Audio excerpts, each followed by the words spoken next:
Coming up next on Fox 4 News at noon, state lawmakers are expected to get a timeline of the city of Kerrville's response to the deadly flooding where more than 100 people lost their lives.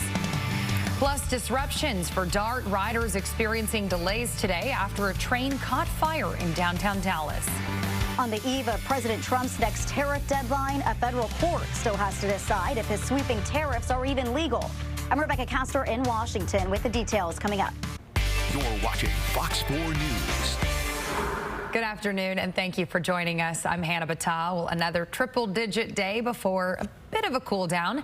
Meteorologist Kylie Capps joins us with our first forecast. Hey, Kylie. Hey, Hannah. We are already sitting at 99 degrees at the DFW airport. Our temperatures currently are trending about a degree warmer than what we were at this time yesterday, which means our afternoon forecast is on track. I think we climb to around 102, 103 later this afternoon. But notice what's happening along the Red River. Temperatures are only in the low 90s.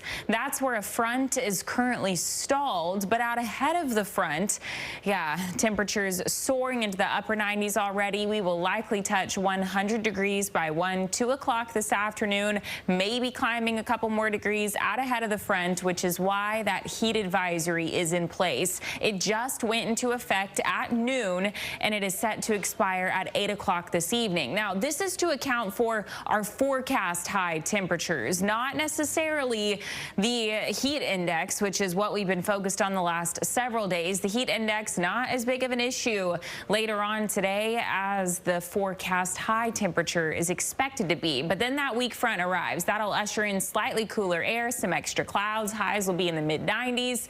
Yes, it'll be more humid, though. In fact, the heat index tomorrow will approach 100 degrees, even with highs only in the low to mid-90s. We are waiting on that front. You will notice it over the next couple of days with an increase in humidity, as well as shower and thunderstorm chances making a return. I'll have a closer look at that extended forecast in just a few. All right, Kylie, thanks.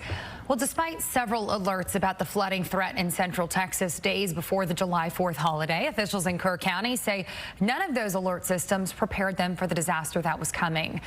In Dallas, I'm Paige Ellenberger, Fox 4 News. Coming up next, a man at the center of a manhunt in Arkansas has been arrested. We'll tell you what we're now learning that he has ties to North Texas. Details next.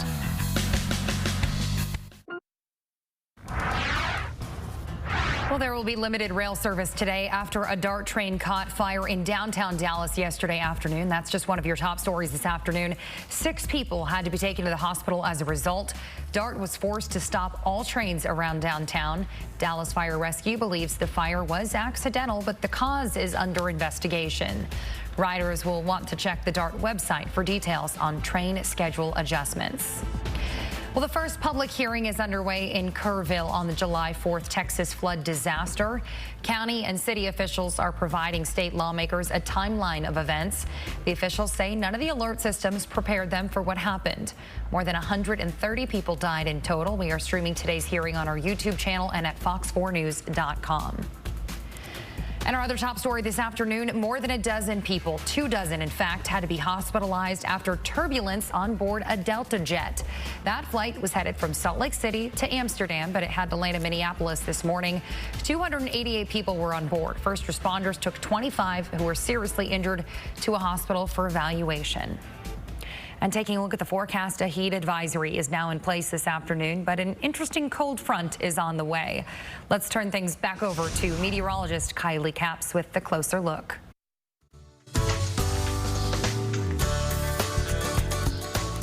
Okay, live look outside. We're just sitting at that 99 degrees. Oof. Toasty. It's just there. We're about a degree or so above where we were at this time yesterday, and that's just a sign of things to come through the rest of the afternoon.